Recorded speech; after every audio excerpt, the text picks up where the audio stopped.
From the KBIA Newsroom in Columbia, I'm Maggie LeBeau. Missouri lawmakers are back in session to consider a redraw of the state's congressional lines and major restrictions on the initiative petition process.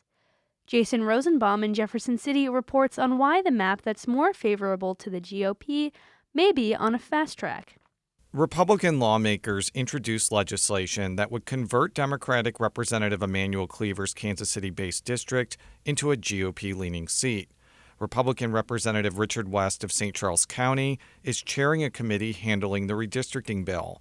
He's planning on holding a hearing on Thursday afternoon and passing it out of committee without changes that same day. If you look at our state, the way we've been voting in the last few years, I think we've become a more Republican state. I'm not going to say not more conservative, but a more Republican state. There's a difference. Lawmakers also want to require some constitutional amendments to pass statewide and in all 8 congressional districts. In Jefferson City, I'm Jason Rosenbaum. In other news, the Columbia City Council voted last night to limit how long cars can be left parked in the airport terminal's parking lot. KOMU 8 reports that under the newly revised ordinance, cars that aren't moved after 30 days will be subject to parking tickets, and cars that still haven't been moved after 45 days may be towed.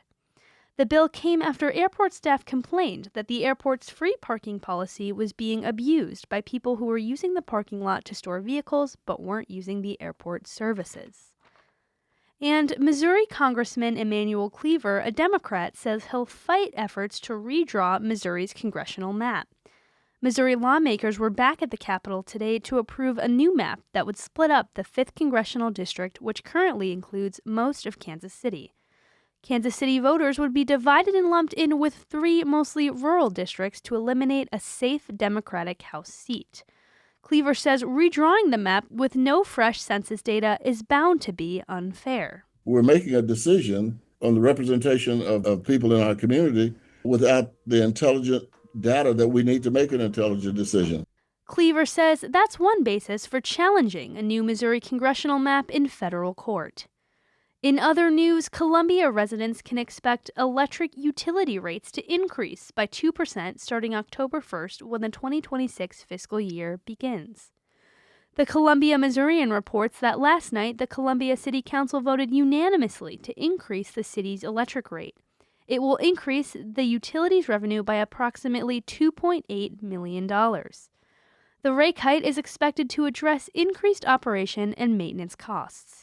Some council members indicated support for annual rate increases in the future to ensure that the city's utilities are fully funded. I'm Maggie LeBeau, KBIA News, Columbia.